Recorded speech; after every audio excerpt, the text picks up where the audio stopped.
Apa hukum kotoran cicak, tai cicak? Apakah statusnya najis sama dengan kotoran tai ayam?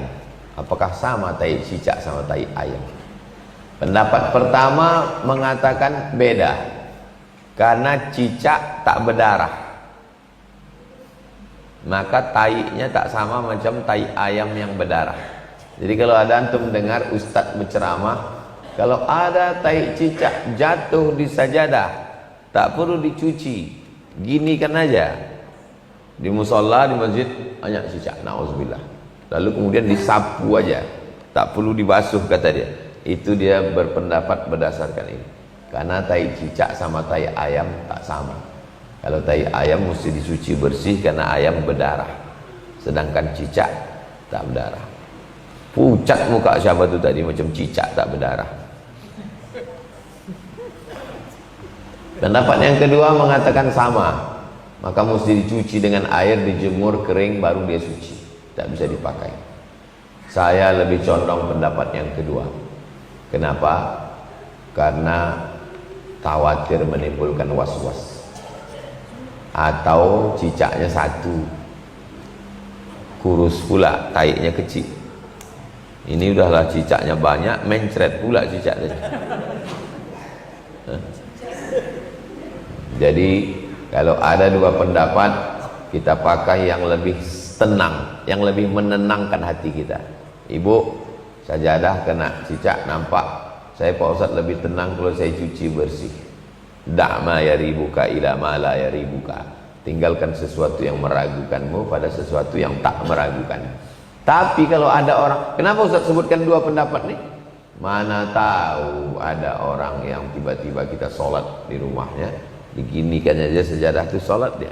Kita tak bisa nyalahkan dia, karena ada pendapat tuh dalam mazhab bahwa tak sama antara tai cicak sama tai ayam, karena ayam berdarah, cicak tak berdarah. Apakah termasuk saudara sesusuan jika ada bayi meminum susu seorang secara tidak langsung?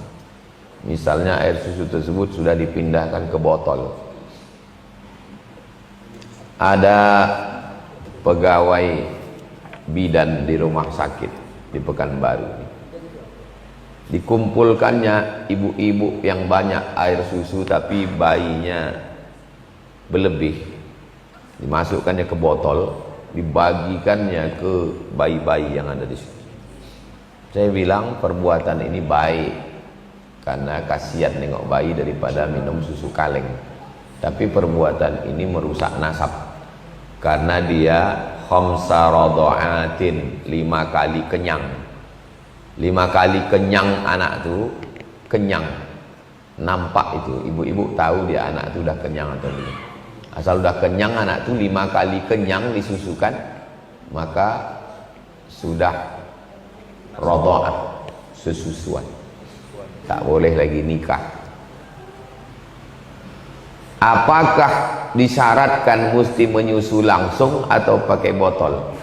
Tidak disyaratkan menyusu langsung, walaupun dimasukkan dia ke dodot botol, asal kenyang anak itu 5 kali kenyang, pakai pam kenyang anak itu, maka udah khamsa radha'at, 5 kali.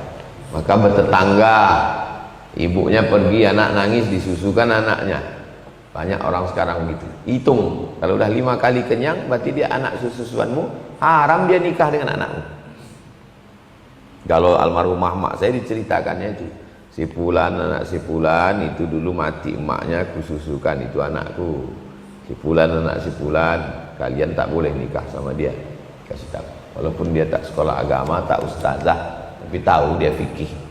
Orang dulu memang sengaja itu fikih yang sifatnya umum, masalah mencuci, masalah susuan, masalah toharah, masalah sholat, fardu kifayah, fardu ain, itu mereka tahu.